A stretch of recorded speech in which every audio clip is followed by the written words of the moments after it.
तो चलिए बच्चे शुरू करते हैं आज का टॉपिक, और आज का टॉपिक है iodimetry and iodometry related to redox titrations.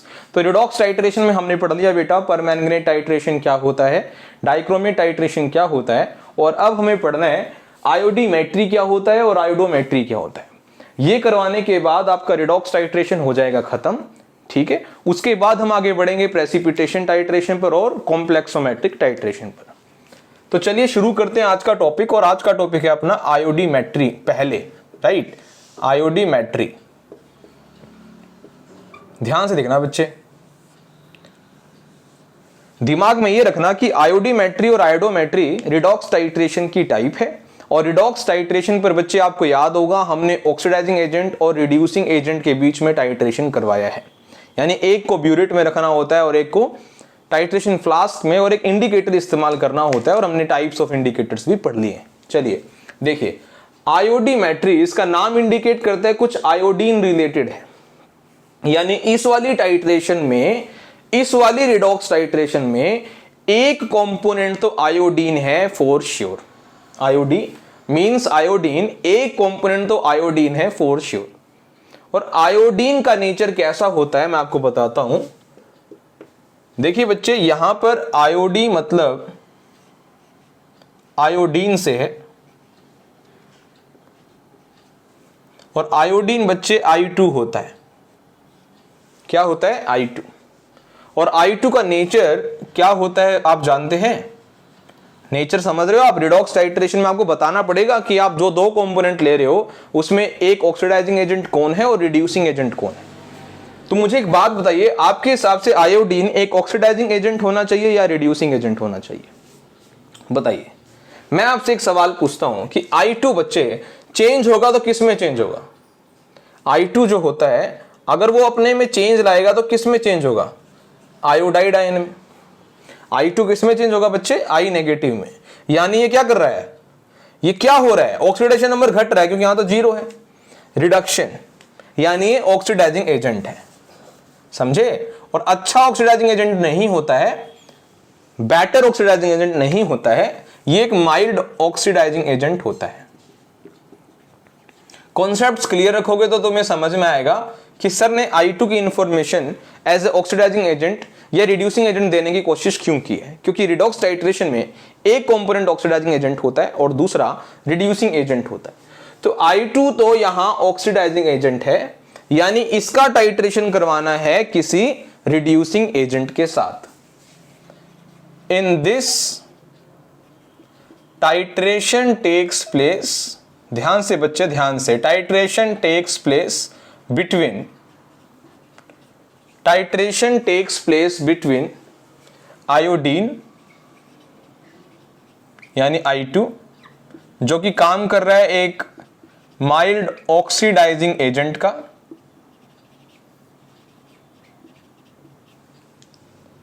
And किसके बीच में हो रहा है? सुटेबल रिड्यूसिंग एजेंट के बीच में।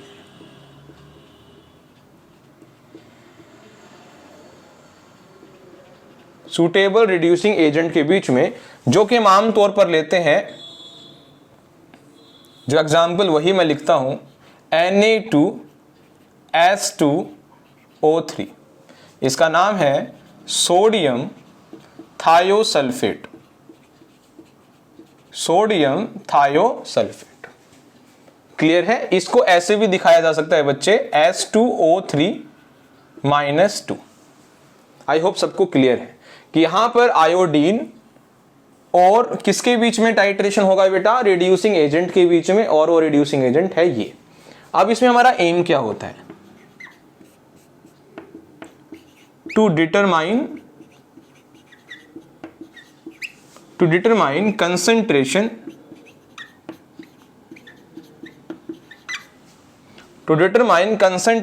Of sodium thiosulphate solution. इसका कंसंट्रेशन में निकालूंगा, इसका मतलब I2 का मुझे पता होगा, with non concentration of I2।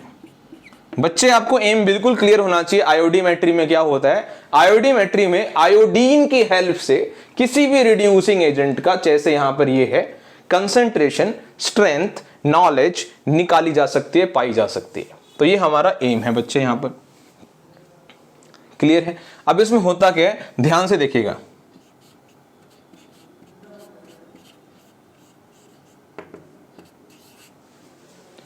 बच्चे क्या होता है, हमें एक ब्यूरेट लेना होता है, आपको क्लियर था ये चीज?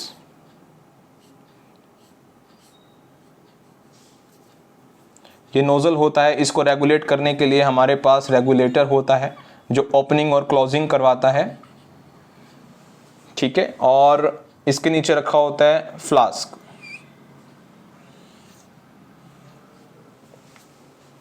अब इसके अंदर बेटा लिक्विड भरा होता है, ऐसे कुछ लिक्विड भरा होता है, क्लियर है। वो ड्रिप आउट करता है ड्रॉप वाइज, इसमें भी लिक्विड पड़ा होता है। अब ध्यान से देखना, आपको क्या याद करना है। यहां बच्चे, यहां है स्टैंडर्ड सॉल्यूशन ऑफ आयोडीन।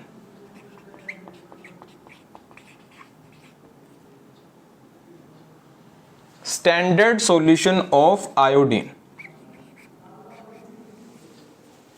यानी पहला स्टेप हमारा क्या है कि हमें कॉनिकल फ्लास्क लेना है और उसमें स्टैंडर्ड सॉल्यूशन तैयार करना है। स्टैंडर्ड सॉल्यूशन बच्चे जिसकी कंसंट्रेशन हम जानते हैं, मैं लिख भी देता हूं ब्रैकेट में, नॉन कंसंट्रेशन, इसकी कंसंट्रेशन हम जानते हैं, क्लियर है। आप ध्यान से सुनना, हर एक चीज बताऊंगा मैं आपको। आयोडीन का स्टैंडर्ड सॉल्यूशन बनाना उतना आसान नहीं है कि आयोडीन को उठाया और पानी में डाल दिया और आयोडीन का सॉल्यूशन बन गया। सॉरी टू से, ऐसा नहीं होता है। आयोडीन वाटर में सॉल्युबिलिटी अच्छी बिल्कुल भी नहीं दिखाता है, इसीलिए हमें आयोडीन के साथ कुछ मिलाना पड़ता है जिससे आयोडीन वाटर सोल्यूबल बन जाता है, क्लियर है। और वो चीज क्या मिलाई जाती है वो ध्यान से देखना। ट्रीट आयोडीन विद Ki, यानी पोटेशियम आयोडाइड।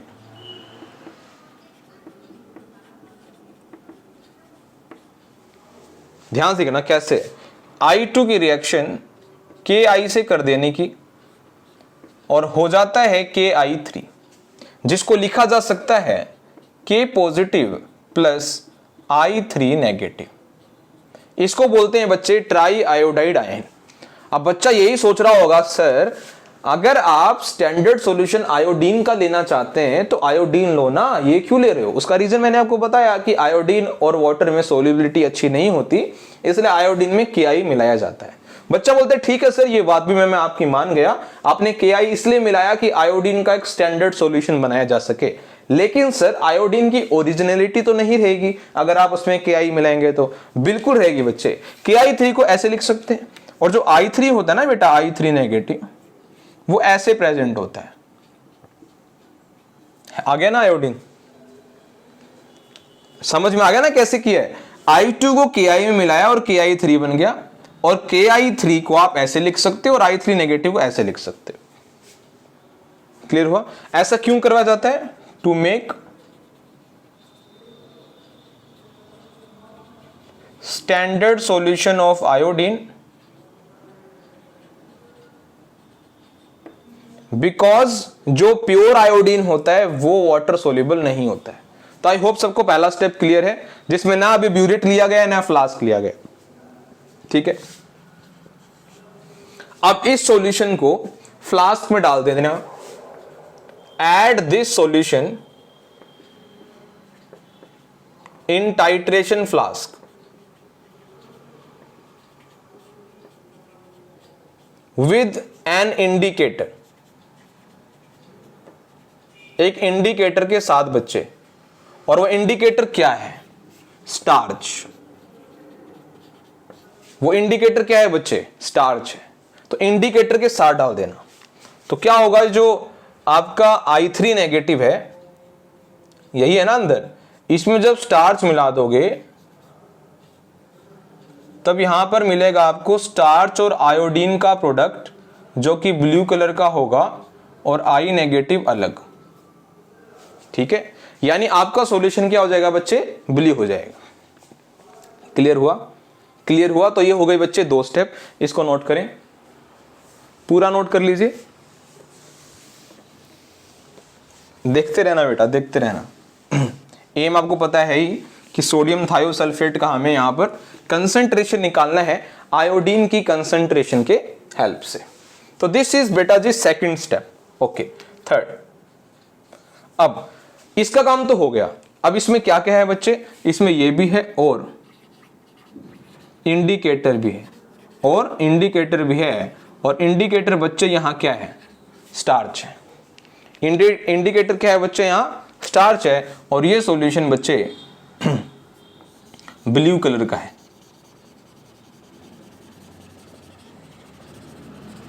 आपको मैंने बता दिया ब्लू कलर किस वजह से है, स्टार्च आयोडीन प्रोडक्ट की वजह से।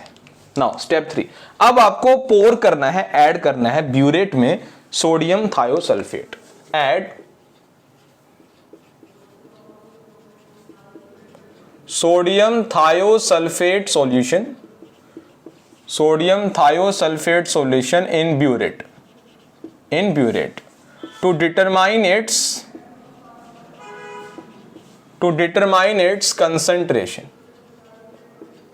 to determine its concentration। उसी कंसंट्रेशन निकालने के लिए आप सोडियम थायोसल्फेट को बच्चे ब्यूरेट में डालते हैं। इसका मतलब ये कौन है, ये है सोडियम थायोसल्फेट। क्लियर? क्लियर है? अब फोर्थ, अब ड्रॉप बाय ड्रॉप आप सोडियम थायोसल्फेट को फ्लास्क में गिराएंगे। ये स्टेप लिखने की बात नहीं होती, ये सबको अंडरस्टूड होता है। आपको मैं एंड पॉइंट लिखवाता हूं। आपको कैसे पता चलेगा कि एंड पॉइंट आ गया या इक्विवेलेंस पॉइंट आ गया, जैसे ही ब्लू कलर गायब हो जाएगा। कैसे होगा मैं तुम्हें बताता हूं। देखो, रिएक्शन तो सोडियम थायोसल्फेट और आयोडीन के बीच में ही होनी है, आपको बताया भी मैंने शुरू में। तो I2 को जब सोडियम थायोसल्फेट कंज्यूम कर जाएगा, सॉल्यूशन से खत्म ही कर देगा, रिएक्शन होने का मतलब तो यही है कि I2 खत्म हो जाएगा। तो ब्लू कलर I2 और स्टार्च दोनों की कॉम्बिनेशन की वजह से था। जब ये नहीं रहेगा तो ये और ये बच जाएगा, और इसका कॉम्बिनेशन कलरलेस होता है। क्या होता है बच्चे, कलरलेस होता है। मतलब at end point all I2 will be consumed, will be, यही होता है end point, will be consumed by sodium thiosulphate.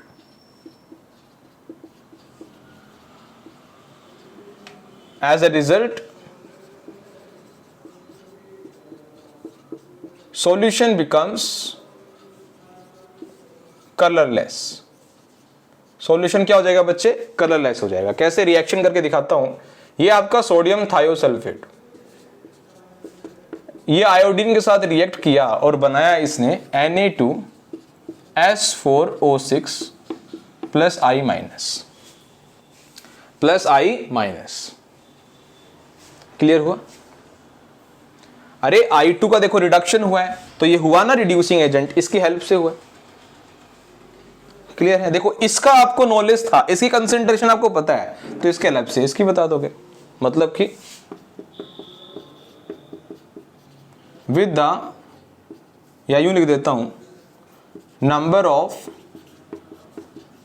Equivalents of Na2S2O3 is equal to number of equivalents of I2, and with the help of number of equivalents of I2 we will determine number of equivalents of Na2S2O3, and by knowing the equivalents we can go to the concentration as we have done।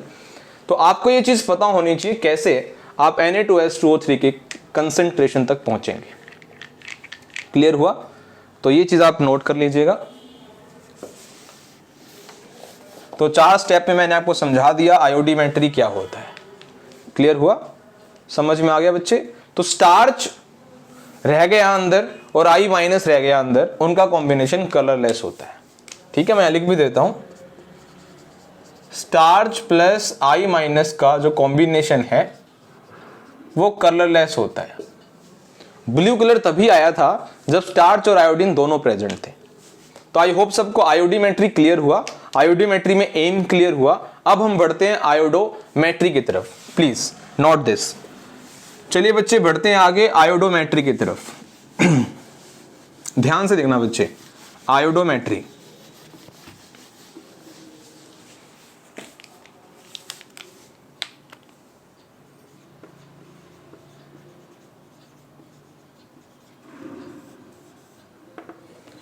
बच्चे iodometry में भी iodine का sound आता है, iodometry में भी iodine का sound आता है, बिल्कुल आता है, इसमें भी आता है, लेकिन आयोडी और आयोडो में कुछ तो फर्क होगा, बिल्कुल फर्क है। क्या है कि आयोडीमेट्री में तो आपने फ्री आयोडीन यानी आयोडीन आपने सीधे टाइट्रेशन करवाया उसका रिड्यूसिंग एजेंट के साथ, यहां पर भी रिड्यूसिंग एजेंट के साथ ही आयोडीन का टाइट्रेशन करवाना है। तो फर्क क्या है वो मैं आपको बताता हूं। फर्क यह है कि यहां पर तो आपने डायरेक्ट आयोडीन लिया था, यहां पर आपको इनडायरेक्ट आयोडीन लेना है। इनडायरेक्ट आयोडीन मतलब ऐसे सब्सटेंस लेने हैं जिसमें आयोडीन है और उसका और किसका रिड्यूसिंग एजेंट का टाइट्रेशन करवाना है। मतलब कि इन दिस, ध्यान से देखिएगा बेटा, in this indirect titration takes place, indirect titration takes place between I2 जो कि एक माइल्ड ऑक्सीडाइजिंग एजेंट है and suitable reducing agent, suitable reducing agent जैसे Na2S2O3। तो बच्चे इसमें और पहले वाले में क्या फर्क हुआ सर? वहां पर आपने इनडायरेक्ट वर्ड नहीं लिखवाया है, वहां पर डायरेक्ट टाइट्रेशन हुआ है सर आयोडीन का और रिड्यूसिंग एजेंट का। सर यहां पर आप बोल रहे हो कि इनडायरेक्ट टाइट्रेशन होगा, हम समझना चाहते हैं सर कैसे होगा। बच्चे मैं समझाता हूं, ध्यान से देखना। आप आयोडाइड लोगे, आप क्या लोगे? आयोडाइड लोगे और आयोडाइड से बनाओगे क्या? आयोडीन, और फिर उस आयोडीन का टाइट्रेशन करवाओगे रिड्यूसिंग एजेंट के साथ। पहले क्या हो रहा था? पहले आयोडीन ओरिजिनली हमारे पास था, Na2S2O3 के साथ उसका टाइट्रेशन करवा दिया।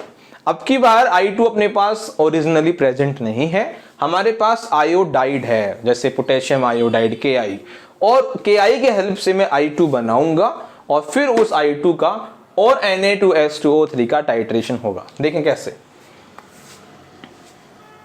स्टेप 1, या आपको मैं पहले एम भी बता देता हूं यहां क्या है।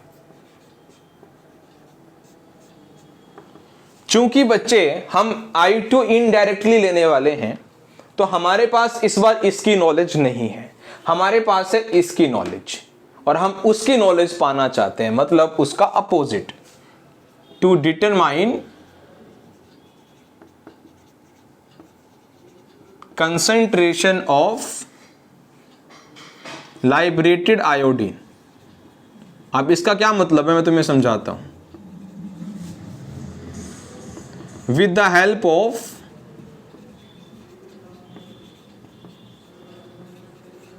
नॉन कंसंट्रेशन ऑफ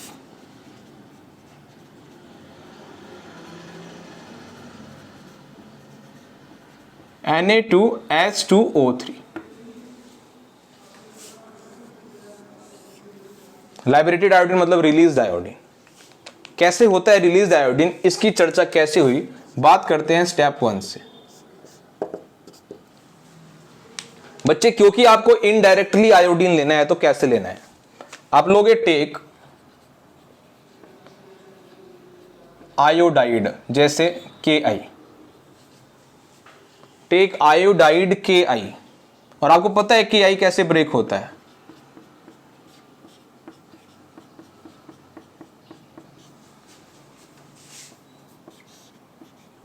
एक्सेस में लेना है बच्चे। टेक आयोडाइड यानी Ki इन एक्सेस, ठीक है। अब तुम कहोगे सर आयोडाइड आयन तो ये है, और हमें तो I2 लेना है सर, तो I माइनस से I2 कैसे बनाओगे बच्चे बताओ, बताइए। I माइनस से I2 मतलब माइनस ऑक्सीडेशन स्टेट से जीरो ऑक्सीडेशन स्टेट पे जाना है, मतलब इसका ऑक्सीडेशन करवाना पड़ेगा। आपको ये तो पता होगा ना बच्चे कि I माइनस से अगर I2 तक जाना चाहते हो तो वो ऑक्सीडेशन होता है, और I माइनस I2 अपने आप तो बनेगा नहीं, तो आपको यहां ऑक्सीडाइजिंग एजेंट लेना पड़ेगा। अभी फ्लास्क में कुछ नहीं डाला है, अभी टाइट्रेशन शुरू नहीं हुआ है, तो बाहर की बातें चल रही हैं। क्या कहोगे, ट्रीट एक्सेस ऑफ KI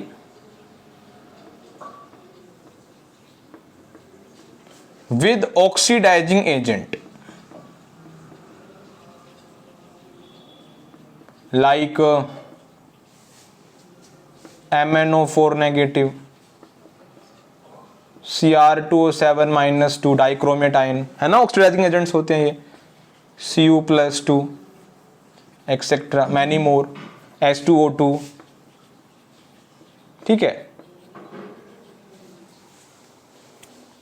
जैसे आपने KI ले लिया, इसकी रिएक्शन करवा दी, मान लीजिए आपने MnO4 नेगेटिव से, किससे कर दी बच्चे, MnO4 नेगेटिव से, तो KI को बच्चे ये भी लिख सकते हो I माइनस, तो I माइनस तो चेंज हो जाएगा I2 में, और ये चेंज हो जाएगा Mn+2 में। या आप ले लो बच्चे I नेगेटिव प्लस आप ले लीजिए मान लीजिए Cr2O7 माइनस 2, तो बच्चे ये चेंज हो जाएगा I2 में, और ये चेंज हो जाएगा Cr+3 में। कोई और एग्जाम्पल ले लीजिए, आप Cu+2 वाला ले लीजिए, I माइनस ले लीजिए आप, प्लस आप Cu+2 भी यूज कर सकते हैं, वो Cu+ में चेंज हो जाएगा, I2 बन जाएगा, और वो खुद Cu+ में चेंज हो जाएगा। यानी आप जानते हैं ऑक्सीडाइजिंग एजेंट वही होते हैं जो अपना ऑक्सीडेशन नंबर घटा देते हैं, देखो घट रहा है, और I माइनस का ऑक्सीडेशन करवा रहे हैं, और I2 देखो ये बन रहा है। और ले लो आप H2O2 ले लो, चाहे I माइनस में आपने डाला H2O2, या I2 बन गया बच्चे, और यहां बन गया H2O, यहां बन गया H2O। तो यहां जो चारों आयोडीन है ना बच्चे, जो चारों आयोडीन है, जैसे ये है, ये है, ये है, ये है, यही तो है लाइब्रेटेड आयोडीन।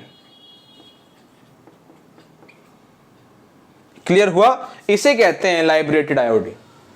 अब इसका टाइट्रेशन करवाना है किसके साथ, Na2H2O3 के साथ। तो आई होप इनमें से आप कोई भी यूज कर सकते हो, और आगे चलेंगे। चलिए नोट कर लीजिए फटाफट। एम बिल्कुल क्लियर है कि हमारे पास जो लाइब्रेटेड आयोडीन है, हमें उसका कंसंट्रेशन निकालना है with the help of Na2H2O3, और आयोडीमेट्री में हमारे पास आयोडीन का कंसंट्रेशन था, और हमने निकाला कंसंट्रेशन Na2H2O3 का, राइट। यहां अपोजिट है, और यह भी अलग है कि आयोडीन इनडायरेक्ट लिया हुआ है, मतलब लाइब्रेटेड लिया हुआ है। स्टेप नंबर 3 बच्चे, अब देखो यहां पर मैं फ्लास्क लेता हूं,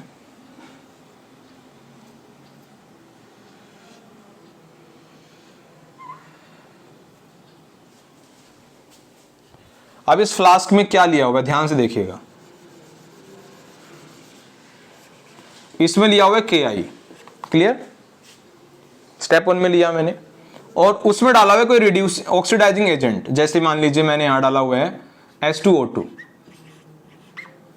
क्लियर हुआ, इसका मतलब क्या है, हमें क्या मिलेगा, लाइब्रेटेड I2 इन दोनों की हेल्प से। और प्लस में बच्चे यहां डाला हुआ है इंडिकेटर, और इंडिकेटर कोई और नहीं है, स्टार्च ही है। और तुम जानते हो स्टार्च और I2 का कॉम्बिनेशन सॉल्यूशन ब्लू कलर का दिखाई देगा। सॉल्यूशन कैसा दिखाई देगा बच्चे, ब्लू कलर का,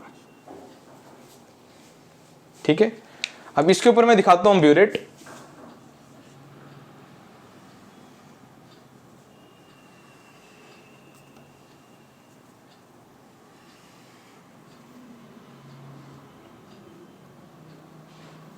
ये रेगुलेटर है, ओपनिंग क्लोजिंग में हेल्प करता है।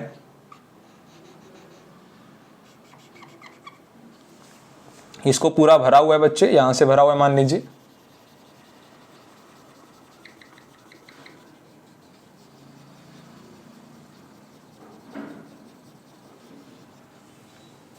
और ये ड्रिप आउट हो रहा है। तो आपने ब्यूरेट में क्या भर रखा है बच्चे, ये क्या है, Na2H2O3। इसकी कंसंट्रेशन हम जानते हैं, ये अननोन है, अननोन कंसंट्रेशन पूरा लिख देता हूं।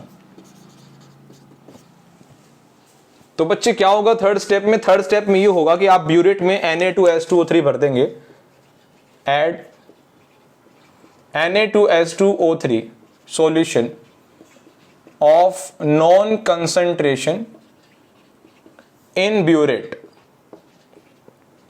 in burette, ब्यूरेट में ऐड आप कर दोगे किसको, Na2H2O3 को, जिसकी कंसेंट्रेशन बच्चे आप जानते हैं।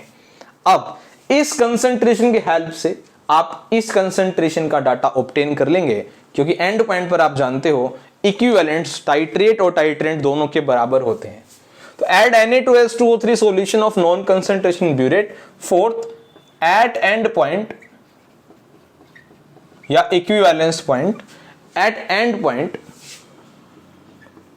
Solution changes to colourless as all I2 is consumed by, all I2 is consumed by Na2H2O3, ऐसे।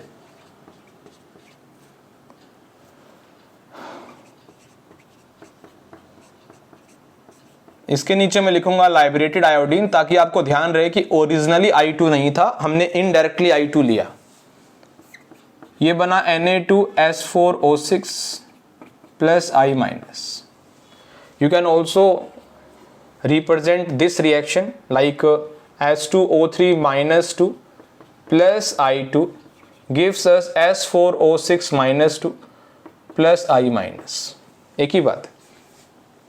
तो अब की बार आपको I2 के इक्विवेलेंट्स निकालने हैं। Number of equivalents of liberated iodine is equal to number of equivalents of Na2H2O3। और एक बार लाइब्रेटेड आयोडीन के इक्विवेलेंट्स आ गए तो सॉल्यूशन की कंसंट्रेशन भी आ जाएगी और आप Ki और H2O2 का भी डाटा निकाल सकते हो। तो this is all about iodometry. What happens in iodimetry? We take direct iodine with a reducing agent, and we titrate them, right?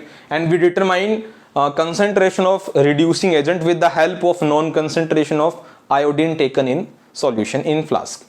In iodometry, what happens in iodometry? We take iodine, but in indirect way. Like we take iodine and we oxidize it to make iodine. That iodine is called liberated iodine. Then we use that liberated iodine to titrate against Na2H2O3. Now in this case, we do not know the concentration of liberated iodine, and we know the concentration of Na2H2O3, which is acting as a reducing agent. So we can determine now the concentration of liberated iodine, then Ki, then H2O2. Clear है?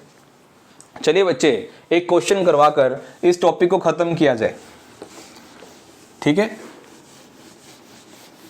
ध्यान से देखना बच्चे, question को ध्यान से देखिएगा।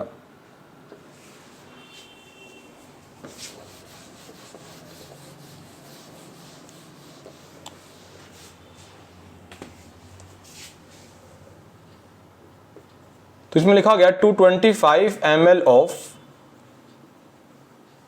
H2O2 excess of Ki is added,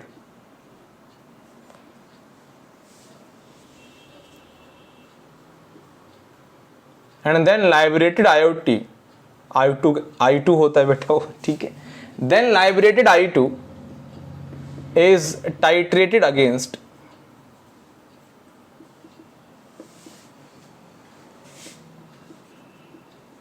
sodium thiosulphate solution.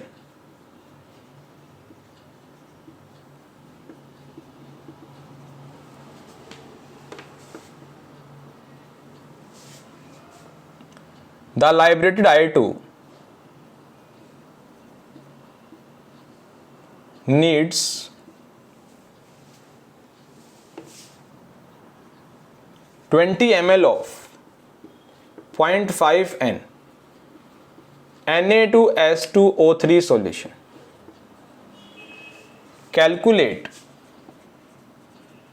normality of H2O2।